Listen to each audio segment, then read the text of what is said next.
na primeira carta de Paulo aos Coríntios, capítulo 1. 1 Coríntios, capítulo 1. Nós estaremos iniciando nesta noite uma série de estudos nesta primeira carta, esperando que Deus nos abençoe de uma maneira muito especial. Então nós vamos ler hoje este primeiro capítulo. Paulo, chamado pela vontade de Deus para ser apóstolo de Jesus Cristo, e o irmão Sóstenes, à igreja de Deus que está em Corinto, aos santificados em Cristo Jesus, chamados para ser santos, com todos que em todo lugar invocam o nome do Senhor Jesus Cristo, Senhor deles e nosso. Graça a vós outros e paz da parte de Deus nosso Pai e do Senhor Jesus Cristo. Sempre dou graças a meu Deus a vosso respeito, a propósito da sua graça, que vos foi dada em Cristo Jesus, porque em tudo fostes enriquecidos nele, em toda palavra e em todo conhecimento, assim como o testemunho de Cristo tem sido confirmado em vós, de maneira que não vos falte nenhum dom, guardando vós a revelação de nosso Senhor Jesus Cristo, o qual também vos confirmará até ao fim, para serdes irrepreensíveis no dia de nosso Senhor Jesus Cristo.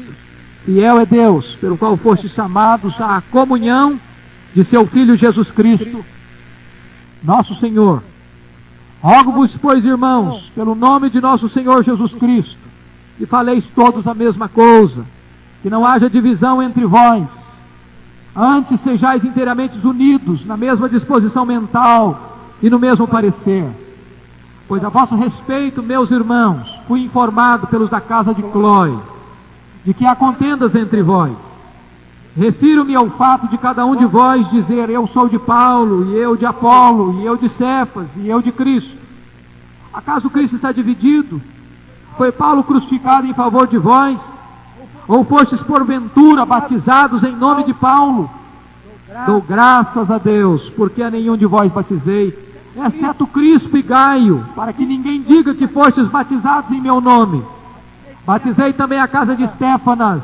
Além destes, não me lembro se batizei algum outro, porque não me enviou Cristo para batizar, mas para pregar o Evangelho, não com sabedoria de palavra, para que se não anule a cruz de Cristo. Certamente, a palavra da cruz é loucura para os que se perdem, mas para nós que somos salvos, poder de Deus. Pois está escrito: destruirei a sabedoria dos sábios e aniquilarei a inteligência dos instruídos. Onde está o sábio? Onde o escriba? Onde o inquiridor deste século? Porventura não tornou Deus louca a sabedoria do mundo? Visto como na sabedoria de Deus o mundo não o conheceu por sua própria sabedoria, aprove a Deus salvar os que creem pela loucura da pregação. Porque tanto os judeus pedem sinais, como os gregos buscam sabedoria, mas nós pregamos a Cristo crucificado, escândalo para os judeus, loucura para os gentios, mas para os que foram chamados, tanto judeus como gregos, pregamos Cristo, poder de Deus e sabedoria de Deus, porque a loucura de Deus é mais sábia do que os homens, e a fraqueza de Deus é mais forte do que os homens. Amém. Nós estaremos trabalhando nesta noite sobre o tema: a gloriosa vocação do cristão. A gloriosa vocação do cristão. O apóstolo Paulo, meus irmãos, fundou a igreja de Corinto na sua segunda viagem missionária, no final da sua segunda viagem missionária, onde ele passou 1 ano e 6 meses pregando a palavra de Deus. E depois disso, Paulo foi para a cidade de Éfeso, na Ásia Menor, e de Éfeso ele mandou esta carta à igreja de Corinto. Esta primeira carta, certamente não foi a primeira carta que Paulo escreveu. Nós temos informação que Paulo escreveu uma outra carta, que nós não temos conhecimento do seu paradeiro. Se vocês lerem no capítulo 5, verso 9, Paulo faz referência a esta primeira carta que escrevera. Já em carta vos escrevi que não vos associasseis com os impuros. Nós não temos ciência do paradeiro desta carta. Portanto, esta carta que temos, a primeira carta aos Coríntios, na verdade é uma resposta a uma consulta que a igreja de Corinto fizera a Paulo. Veja no capítulo 7, verso 1: quanto ao que me escrevestes, é bom que o homem não toque em mulher. E aí ele vai descrevendo sobre esse assunto. Então dá-nos a entender que o que está acontecendo é que a igreja envia uma carta para Paulo, depois da primeira carta que ele mandou, fazendo algumas perguntas sobre alguns assuntos que a igreja está vivendo. E respondendo essas perguntas é que Paulo escreve essa carta, que nós chamamos e que nós temos em mãos uma primeira carta aos Coríntios. A problemática que a igreja está vivendo chegou ao conhecimento de Paulo em Éfeso, através de uma irmã da igreja de Corinto, chamada Cloe. Às vezes nós olhamos esta pessoa, descrita no verso 1, como um elemento masculino, mas Cloe trata-se de uma mulher, de uma irmã daquela igreja.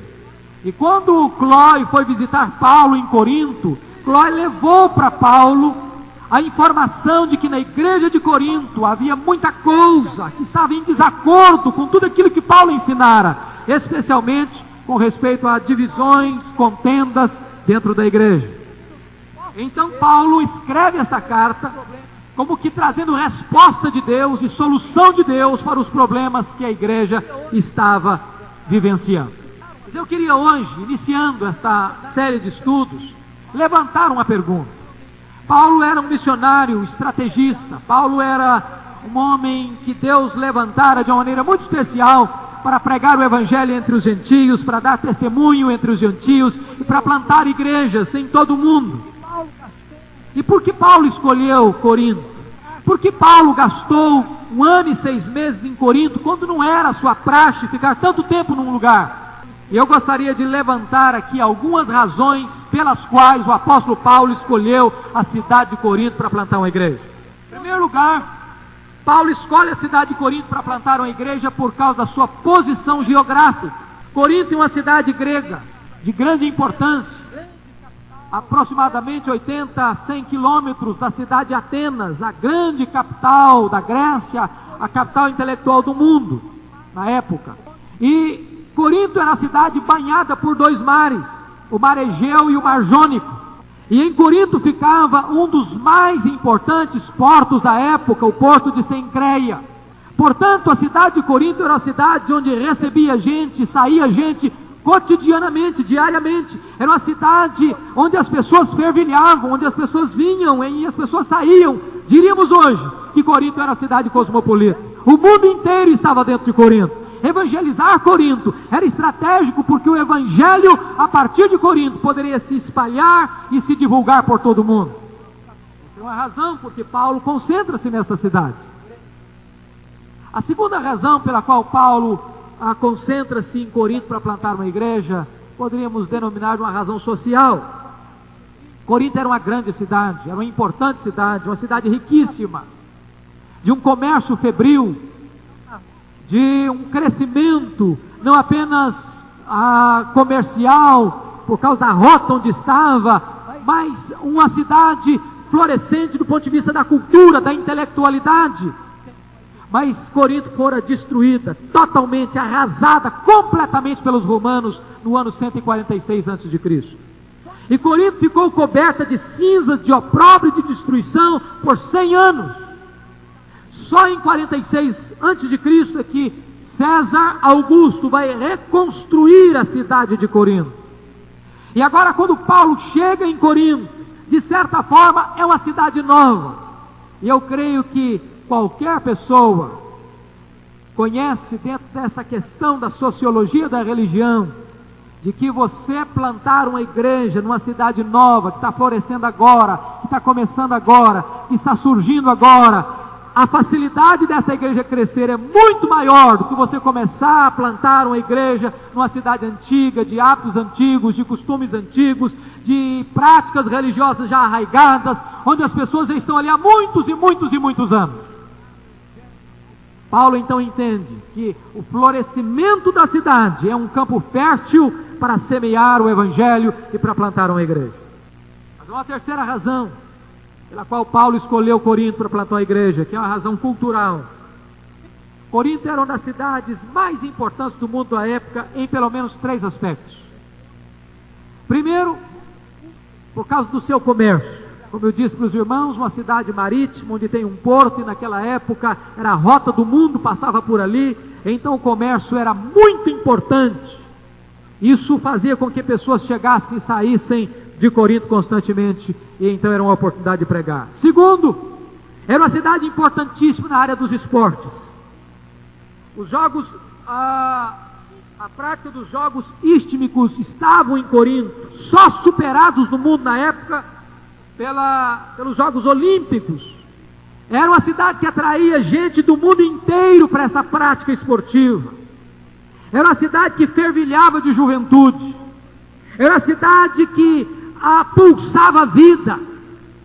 E então Paulo entende que aquela era uma cidade que precisava estar sendo alvo da evangelização e do alcance do evangelho da graça de Deus. Mas havia uma terceira razão dentro dessa questão cultural, que Corinto era uma cidade altamente intelectual. Corinto era uma cidade que tinha como principal hobby ir para as praças e escutar os grandes filósofos, os grandes pensadores exporem sua cosmovisão. Era uma cidade que ruminava, que transpirava cultura e conhecimento. E Paulo entendia que o evangelho então podia chegar naquela cidade e mudar a cosmovisão daquela cidade. Havia uma quarta razão pela qual Paulo decidiu plantar uma igreja em Corinto, que era a razão moral. Embora Corinto fosse uma cidade extremamente intelectual, Corinto era uma cidade profundamente depravada moralmente. Talvez uma das cidades mais depravadas da história antiga. Talvez a gente hoje chegue e tire uma radiografia da nossa sociedade e diga que sociedade corrompida, que sociedade poluída, imaculada pela sensualidade, pela pornografia, pela imoralidade sexual. Mas a nova moralidade que nós estamos vendo nada mais é do que a velha moralidade travestida com roupagens talvez um pouquinho diferentes. E a cidade de Corinto era corrompida por algumas razões. Primeiro, porque se confundia religião com prática sexual. Na cidade de Corinto, uma deusa era adorada e tinha o seu templo sede, que era a deusa Afrodite, onde na Acrópole, a parte mais alta da cidade, uma montanha, estava lá um templo enorme dedicado à deusa do amor. E alguns estudiosos chegam a afirmar que trabalhavam como sacerdotisas nesse templo de Afrodite, aproximadamente 10.000 sacerdotisas que eram prostitutas cultuais, onde elas adoravam aquela divindade através da prática sexual da prostituição. Se não bastasse isso, estas prostitutas cultuais à tarde desciam para a cidade de Corinto, uma cidade marítima, e se entregavam aos muitos marinheiros e turistas que se aportavam na cidade. E então o clima da cidade era um clima profundamente marcado pela prostituição, pela impureza sexual. Mas ainda, Corinto era a sede onde ficava um dos principais monumentos de Apolo. E Apolo era um deus grego que descrevia a beleza do corpo masculino. E a adoração de Apolo estava induzindo a juventude, não apenas corintiana, mas a juventude grega, a se entregar ao homossexualismo. Talvez Corinto fosse o centro homossexual do mundo da época.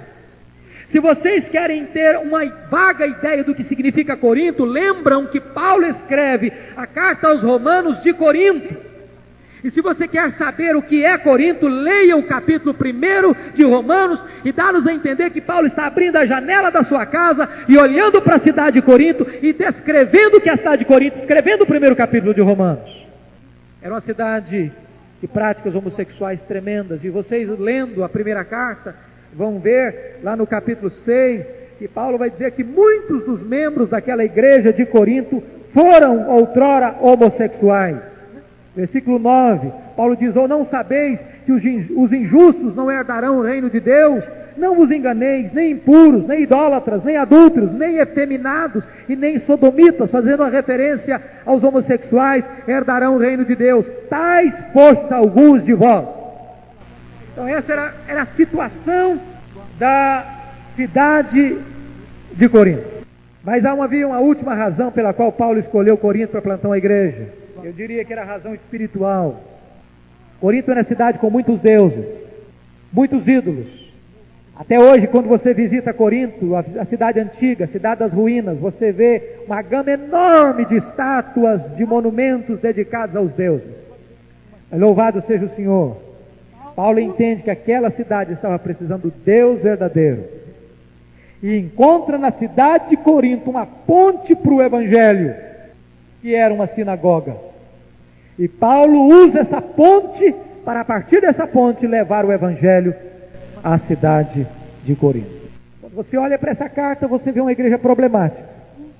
Onde é uma igreja que tem divisão, que tem brigas, que tem problema na família, onde os crentes não sabem usar a sua liberdade, onde os crentes não entendem corretamente o uso dos dons espirituais, uma igreja que tem problemas de ordem doutrinária, com respeito às doutrinas básicas da fé cristã, como a ressurreição, e uma igreja que tem um sério problema, o problema da infidelidade na contribuição.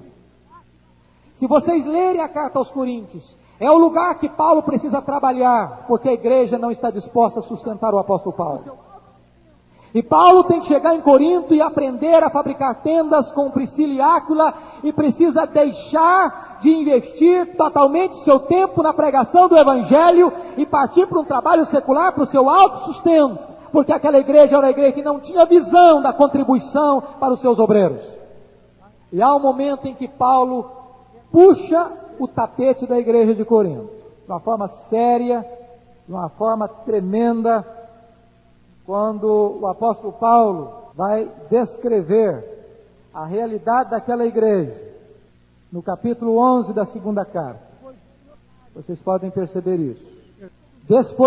Versículo 8, despojei outras igrejas, recebendo salário para vos poder servir.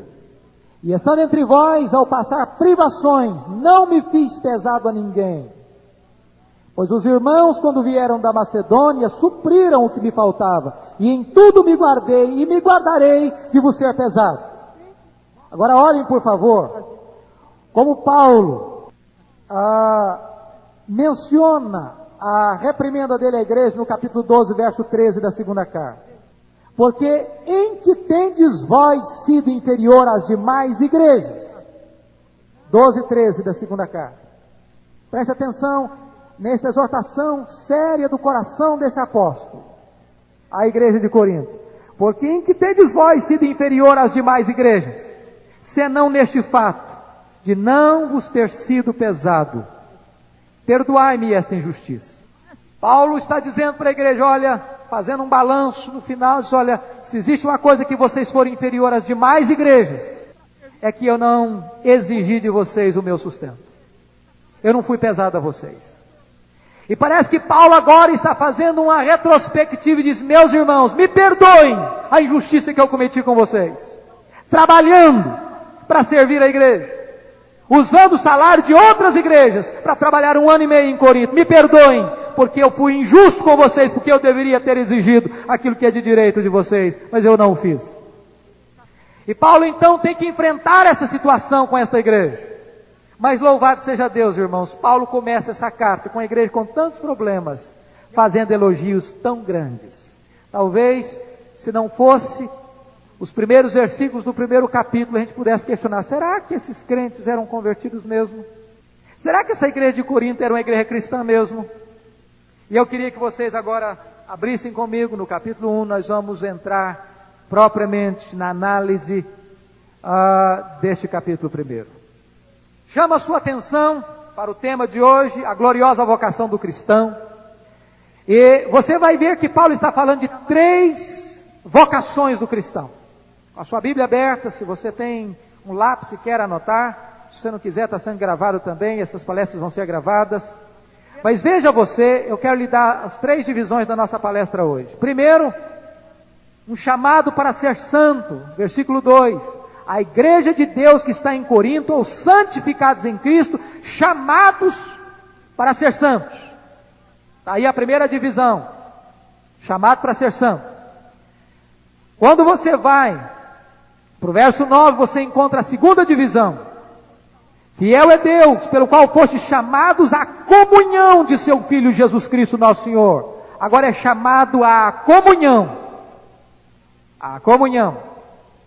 E a terceira divisão está lá no versículo 26. Irmãos, reparai, pois, na vossa vocação, pois não foram chamados muitos sábios segundo a carne, nem muitos poderosos, nem muitos de nobre nascimento. Versículo 29, a fim de que ninguém se glorie na presença de Deus, chamados para glorificar a Deus. Então o primeiro capítulo sintetiza-se nesses três chamados do cristão: chamado para ser santo, chamado à comunhão de Cristo e chamados para glorificar a Deus. Preste atenção você aí no versículo 2. Olha que coisa maravilhosa que Paulo está dizendo. A igreja de Deus que está em Corinto, aos santificados em Cristo Jesus. A palavra igreja já significa um povo tirado para fora do mundo, separado para Deus. Agora observe você que a igreja tem dois endereços específicos. A igreja tem um endereço geográfico, ela está em Corinto, e a igreja tem um endereço espiritual, ela está em Cristo. Olha que coisa interessante. Ela tem dois endereços. Ela está em Corinto e ela está em Cristo. A nossa igreja precisa estar em Vitória, mas ela precisa estar em Cristo. Ela é uma igreja local, mas ela é uma igreja ligada à igreja universal e mística, corpo de Cristo, porque ela está em Cristo. Veja você que esta igreja tem dono. Versículo 2 está dizendo: a igreja, não a igreja de Corinto, mas a igreja de Deus que está em Corinto. Às vezes nós usamos determinadas expressões que precisaríamos às vezes nos corrigir. Quando ele diz a minha igreja, ou a nossa igreja, Paulo tinha esse cuidado de dizer é a igreja de Deus. A igreja não é minha, a igreja não é sua, a igreja não é nossa, a igreja é de Deus. E Paulo chega a dizer para os presbíteros de Éfeso que ela é de Deus porque Deus a comprou com o sangue do seu Filho. Agora preste atenção que esta igreja tem algumas características ainda no verso 2. Primeiro, você vai ver aí a santificação posicional. A igreja de Deus que está em Corinto, aos santificados em Cristo. Estava dando uma palestra para os nossos adolescentes e perguntando para eles: você é santo? E alguns ficaram meio titubeando, meio em dúvida se eram santos, se não eram santos. Eu quero dizer uma coisa clara aqui: toda pessoa que crê em Jesus é santa. Essa é a santificação posicional. Significa que hoje às vezes nós confundimos com a teologia católica que santa é aquela pessoa que depois de morta, uma pessoa que fez e aconteceu, etc, etc, etc, depois de morta ela é canonizada, então vira santo. Não é isso que a Bíblia ensina sobre ser santo. Primeiro, ser santo é estar em Cristo. Essa é a santificação posicional. Isso é um ato, não é um processo. Santificação em Cristo é posicional. Você está em Cristo, você foi separado para Deus de uma vez para sempre. Você foi chamado para santificação. Mas olha aí o versículo 2 que existe uma segunda santificação. Agora não é posicional, agora é a santificação processual. Aos santificados em Cristo, chamados para ser santos. Parecia contraditório, não? Se já é santo, como é que é chamado para ser santo? É que a primeira santificação é posicional, a segunda santificação é processual. Ou seja, agora você é chamado, separado por Deus, então você já é santo, mas para ser transformado continuamente, progressivamente, essa é a santificação processual. Você observa ainda que pertencer à igreja de Deus tem um fato muito bonito aí. Versículo 2 está dizendo: com todos os que em todo lugar invocam o nome do Senhor. É um grave erro teológico a gente olhar para o nosso grupo, para a nossa denominação, ou para a nossa igreja local, e ter a pretensão, a vaidade, a petulância de achar que nós somos os únicos certos, os únicos salvos, os únicos que vão para o céu. Paulo está dizendo isso com muita clareza. Nós somos chamados para ser santos com todos os que em todo lugar invocam o nome do Senhor. A igreja de Deus é maior do que a nossa denominação, a igreja de Deus é maior do que a nossa igreja local, a igreja de Deus é composta por todos aqueles que invocam o nome do Senhor em todo lugar e em todo tempo. A igreja de Deus, ela é universal. Você pertence a uma família que está espalhada em todo o mundo. Paulo está dizendo, no versículo 2 ainda, irmãos, que coisa maravilhosa. Esse versículo 2 é um compêndio de teologia, quando Paulo diz ainda: Senhor deles, que invocam o nome do Senhor Jesus Cristo, Senhor deles e nosso. Ou seja, Jesus Cristo não é propriedade exclusiva de igreja nenhuma. É Senhor deles e é Senhor nosso. É Senhor nosso e é Senhor deles.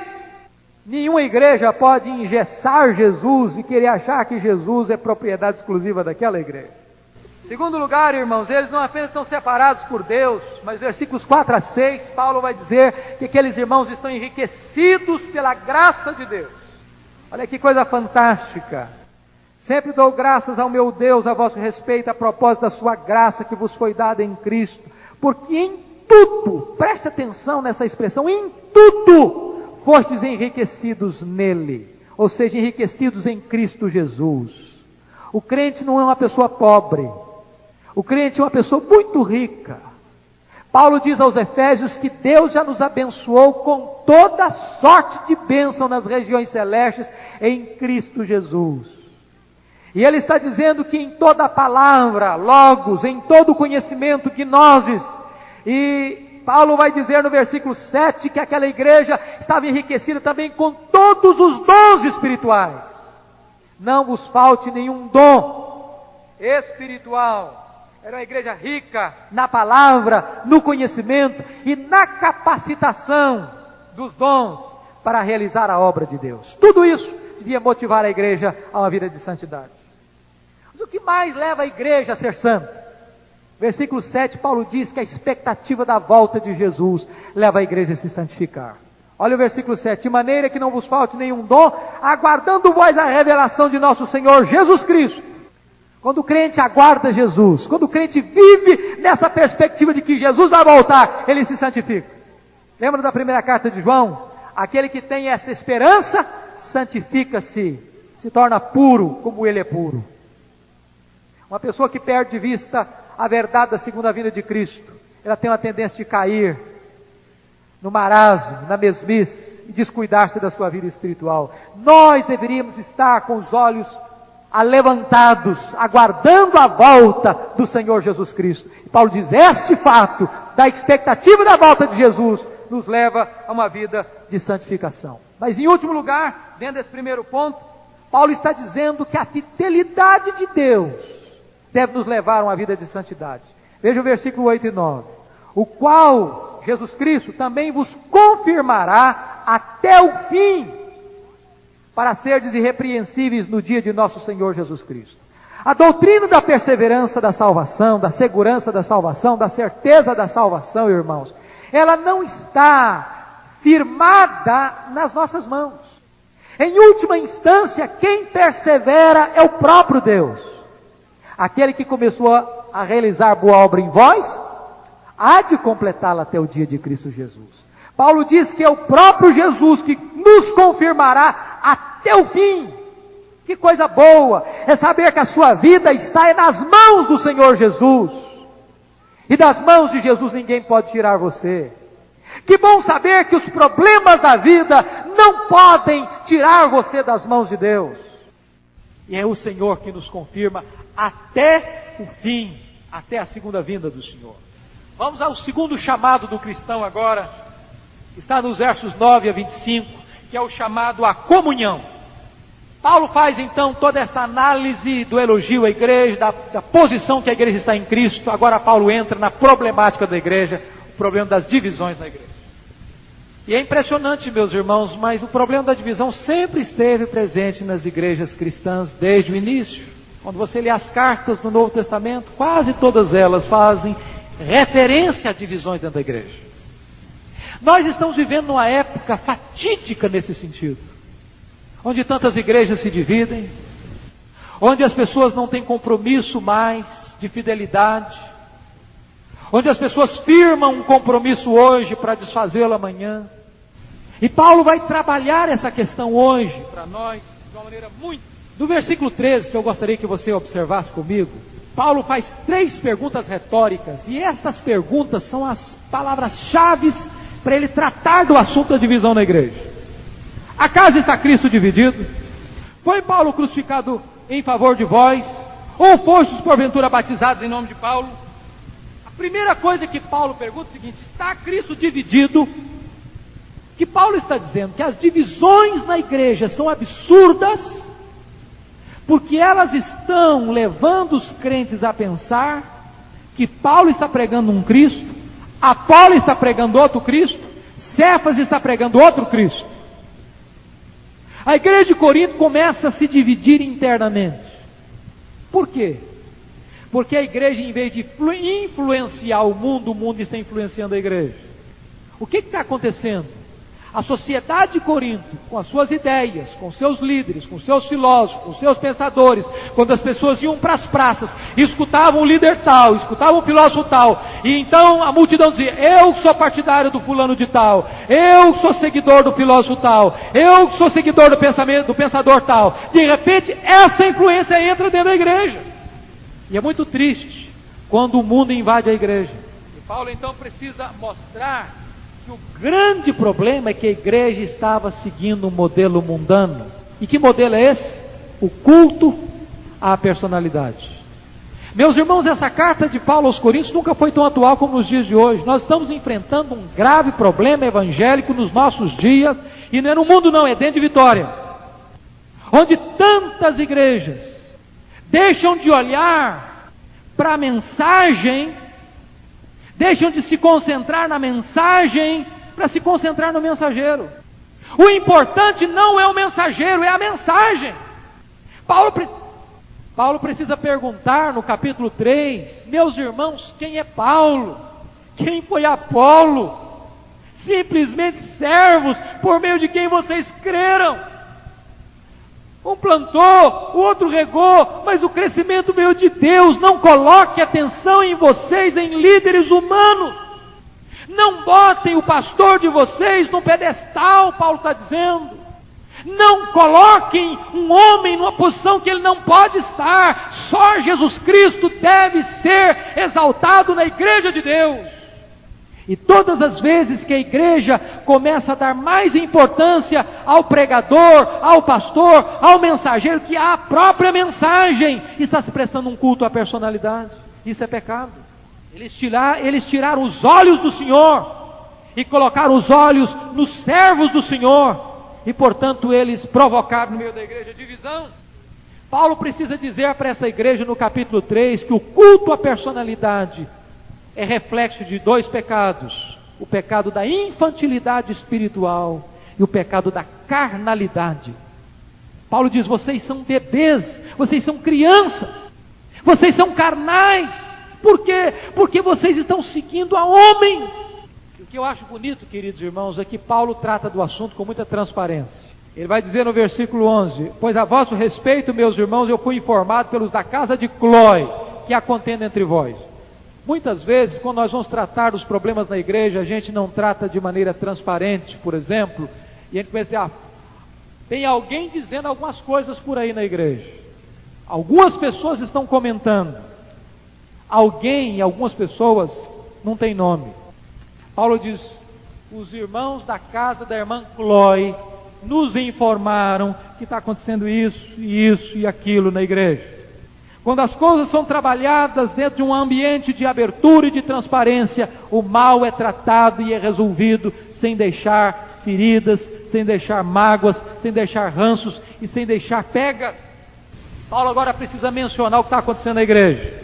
Veja o versículo 10: rogo-vos, irmãos, pelo nome de nosso Senhor Jesus Cristo, que faleis todos a mesma coisa, que não haja entre vós divisões. A palavra divisões aqui é a palavra grega cisma. É a mesma coisa de você pegar um tecido e rasgar o tecido. O que Paulo está dizendo que havia na igreja como que um tecido, um vestido roto, rasgado. É isso que estavam fazendo na igreja, rasgando a igreja. Antes sejais inteiramente unidos na mesma disposição mental e no mesmo parecer. E ele vai dizer no versículo 12: refiro-me ao fato de cada um de vós dizer: eu sou de Paulo, e eu de Apolo, e eu de Cefas, e eu de Cristo. Por que 4 partidos dentro da igreja?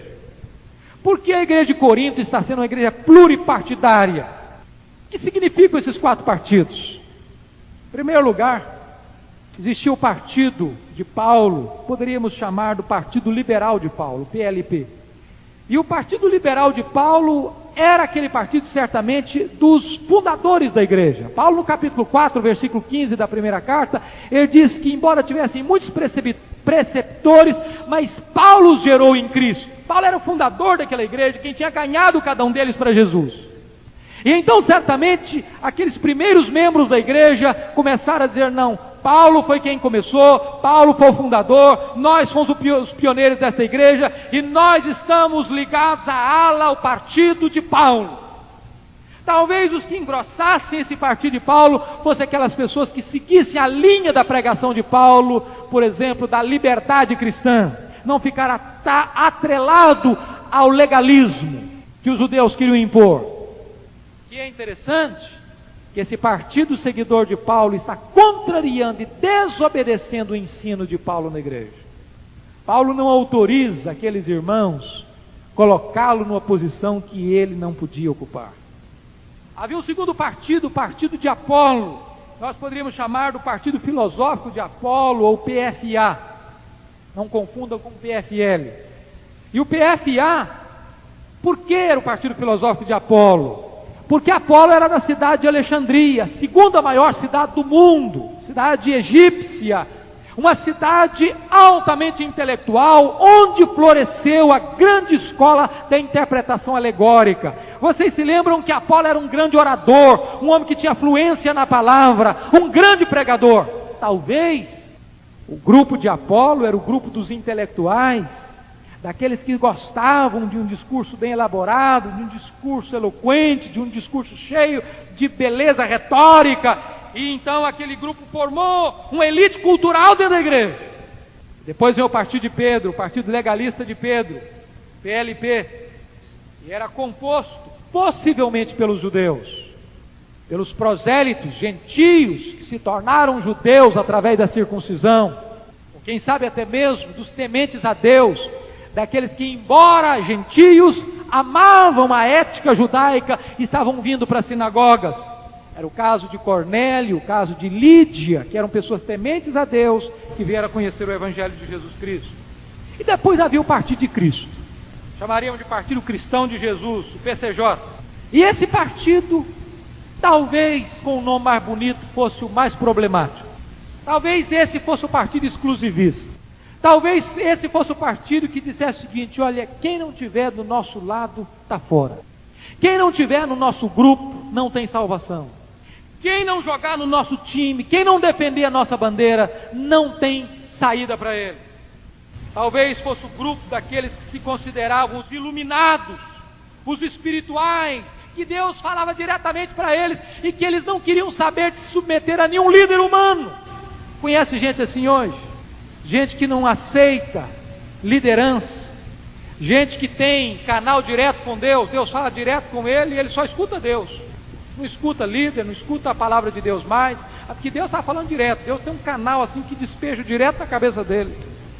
E esses líderes começam então a se sentir os grandes espirituais, os iluminados.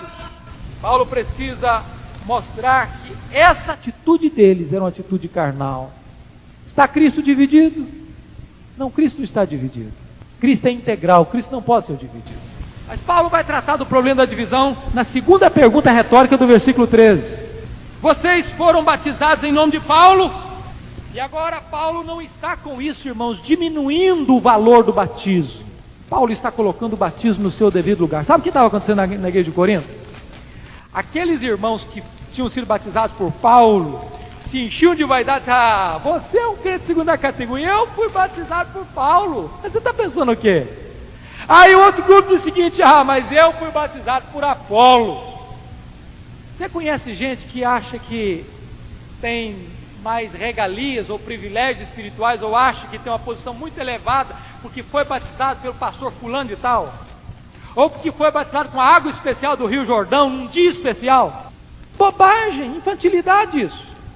Paulo está dizendo: não tem nada de importância em quem é que batizou você. Você não foi batizado em nome de Paulo. O que é importante é que você foi batizado em nome de Jesus. O seu batismo não vincula você com a pessoa que batizou você. O seu batismo vincula você com Cristo. Você está identificado com Jesus e não com a pessoa que ministrou o batismo. Paulo faz a terceira pergunta, versículo 13, a pergunta retórica: foi Paulo crucificado por vós? E agora Paulo precisa levantar, a partir do verso 17 até o versículo 25, um grande tema deste capítulo, que é o tema da cruz de Cristo. Paulo vai contrastar aqui o poder do Evangelho versus fraqueza da sabedoria humana. Paulo vai mostrar que 3 grupos existiam dentro da igreja, que olhou para a cruz em 3 perspectivas diferentes. Veja você o versículo 23. Mas nós pregamos a Cristo crucificado, escândalo para os judeus, loucura para os gentios. 24. Mas para os que foram chamados, tanto judeus como gregos, pregamos Cristo, poder de Deus e sabedoria de Deus. Em primeiro lugar, meus irmãos, Paulo está dizendo que alguns tropeçaram na cruz. E quem é que tropeçou na cruz? Os judeus. Por que eles tropeçaram na cruz? Porque os judeus aguardavam milagres. Lembram que nos evangelhos os judeus estão sempre chegando perto de Jesus pedindo um milagre? E Jesus nunca fez milagre para agradar ninguém. Eles estavam acostumados a uma história de grandes milagres. E o retrato que eles aguardavam do Messias era o do Messias vencedor, do Messias retratado na segunda vinda, do Messias que viria quebrar o jugo dos seus inimigos. E Jesus Cristo vem na primeira vinda, no retrato do Messias sofredor. E Jesus vem, se faz carne, morre numa cruz. E ele diz: não é esse que nós estamos querendo, não. Não é esse o Salvador que nós esperamos, não. E eles então, diz a Bíblia, que tropeçaram na cruz. Não viram na cruz o poder de Deus. Não viram na cruz a sabedoria de Deus. Não viram na cruz o instrumento de salvação para eles. Segundo que reagiram em relação à cruz foram os gregos. Versículo 23, outros escarneceram da cruz. Loucura para os gentios. Qual é o problema dos gentios em relação à cruz? Para os gregos, a cruz era uma tolice, porque os gregos enfatizavam a sabedoria. Até hoje, meus irmãos, quem passou por um curso de 3º grau, teve que estudar algumas das obras dos sábios gregos. Quem não estudou a República de Platão? Quem não estudou as categorias de Aristóteles? Aqueles homens que viveram antes de Cristo, que eram ainda condecorados nas praças de Corinto, que até hoje influenciam o mundo pelos seus escritos sábios. Agora, o que é interessante é que Paulo começa a dizer o seguinte, queria que você prestasse atenção nisso aí. Observe você o verso 20. Onde está o sábio? Onde o escriba? Onde o inquiridor desse século? Ele está dizendo o seguinte: cadê os sábios da Grécia? Onde estão os filósofos? Será que os filósofos, Platão, Sócrates, Aristóteles, o que Paulo está dizendo, que a sabedoria do homem não conseguiu discernir o instrumento do conhecimento pessoal de Deus, e a sabedoria humana não levou o homem ao conhecimento da salvação. Olha como Paulo trata com ironia, lá no capítulo 17 de Atos, versículo 30, quando ele está falando para a nata cultural do mundo, no Areópago, e vai dizer que os tempos áureos dos gregos e dos romanos, o tempo de Péricles, a idade de ouro, foi considerado por Paulo como um tempo de ignorância. Ignorância, cegueira. O que Paulo está dizendo é que Deus deu um grande zero para a sabedoria humana, no sentido de conduzir o homem à salvação. Paulo vai mostrar agora, queridos, de uma maneira muito bonita, aqueles que experimentaram o poder da cruz, versículos 24 e 25, mas para os que foram chamados, tanto gregos como judeus, pregamos Cristo, poder de Deus e sabedoria de Deus. Quando você olha para Jesus, você vê em Jesus o poder de Deus. E Paulo está falando para os judeus: olha, judeus, vocês que estão querendo milagres, Jesus é o maior milagre de Deus. Ele é o poder de Deus. Jesus está olhando para os gregos que estão buscando sabedoria e está dizendo: olha, Jesus é a sabedoria de Deus. Jesus é quem revelou Deus. Jesus é a síntese da sabedoria. E a sabedoria de Deus está no Evangelho. Finalmente, querido, último ponto da nossa meditação, terceiro chamado, versículos 26 a 31, chamados para glorificar a Deus. Somos chamados para sermos santos, chamados para a comunhão de Cristo, chamados para glorificarmos a Deus. O grande problema da cidade de Corinto é que os crentes de Corinto tinham uma tendência de ficar vaidosos, ficar orgulhosos, todos inchados, e às vezes se orgulhavam de coisas que deviam fazê-los chorar. Lembra do capítulo 5, quando houve aquele rapaz que praticou incesto na igreja, deitando-se com a sua própria madrasta, e Paulo diz que a igreja se orgulhou desse fato pecaminoso. Diz: vocês deviam chorar e ficar envergonhados. Lá no capítulo 8, versículo 1, Paulo diz que o conhecimento ensoberbece, incha, mas o amor edifica. Então eles estavam cheios de vaidade. Paulo vai corrigir esse problema da vaidade humana e deslocar o problema da vaidade humana para a glorificação do nome de Deus. Em primeiro lugar, relembrando para eles quem eles foram no passado. Veja o verso 26. Irmãos, preste atenção no verbo, reparai, a palavra forte. Irmãos, reparai, pois, na vossa vocação, visto que não foram chamados muitos sábios segundo a carne, nem muitos poderosos, nem muitos de nobre nascimento. Está mostrando: olha, vocês não estavam com essa bola toda não. Quando vocês foram chamados ao Evangelho, vocês não estavam com essa bola toda alta assim não. Paulo começa a mostrar e botá-los no devido lugar que eles têm. Se você olhar no capítulo 6, verso 9, na verdade Paulo diz que eles eram terríveis pecadores. Em segundo lugar, versículos 27 a 29, Paulo vai relembrá-los por que é que Deus os chamou. Paulo está dizendo que Deus chamou o fraco, que Deus escolheu as coisas loucas do mundo para envergonhar os sábios, escolheu as coisas fracas do mundo para envergonhar as fortes, e Deus escolheu as coisas humildes do mundo e as desprezadas e aquelas que não são, para reduzir a nada as que são, a fim de que ninguém se vanglorie na presença de Deus. Vamos ser sinceros, o que é que as pessoas do mundo aí de fora dão valor? Dão valor ao berço. Que berço o cidadão veio? De que família que ele veio? Em que lugar que ele mora? Em que faculdade ele estudou? Qual a profissão dele? Qual o status social dele? Quanto dinheiro ele tem? Qual a posição que ele ocupa na sociedade? O mundo dá valor a essas coisas. Paulo está dizendo: não, Deus não dá valor a nada disso.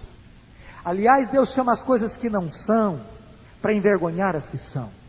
Deus não permite que ninguém se vanglorie na sua presença. Finalmente, Paulo relembra aqueles irmãos do que é que eles têm em Cristo, versículos 30 e 31, terminando. Agora olhe você a adversativa que Paulo usa: mas vós sois dele, em Cristo Jesus, qual se tornou da parte de Deus sabedoria e justiça e santificação e redenção. Jesus é a sua sabedoria, meu irmão. É Jesus que abre a cortina para você entender a vida. Se você não olhar para a vida através das lentes de Jesus, você não vai entender o que significa a vida. Jesus é para você justiça, porque é Jesus quem acerta a sua relação com Deus. Jesus é para você santificação, porque é através de Jesus que você é separado para servir a Deus. Jesus é redenção, porque Jesus foi quem pagou o preço para você ser salvo. Eu posso olhar aqui e ver os 3 tempos da nossa salvação. Tempo passado, nós temos sido salvos, porque Jesus é nossa justiça, nós somos justificados. Tempo presente, estamos sendo salvos, porque Jesus é a nossa santificação. E nós seremos salvos, porque Jesus é a nossa redenção. Nós aguardamos esse dia, quando o nosso corpo será redimido da presença e do poder do pecado. Eu termino. Talvez nós pudéssemos dizer que igreja terrível era a igreja de Corinto, que igreja problemática. Mas antes de condenar a igreja de Corinto, precisaríamos olhar para dentro de nós mesmos. Dizer: meu Deus, como é que eu estou em relação a esta palavra? Que Deus nos ajude, irmãos, a entendermos o nosso chamado. Deus nos chamou para a santidade. Deus nos chamou para estarmos unidos a Jesus. E Deus nos chamou para glorificarmos a Deus. Se alguém tiver que se gloriar, glorie-se nisto, em conhecer a Deus e fazer a sua vontade. Que Deus nos abençoe. Amém.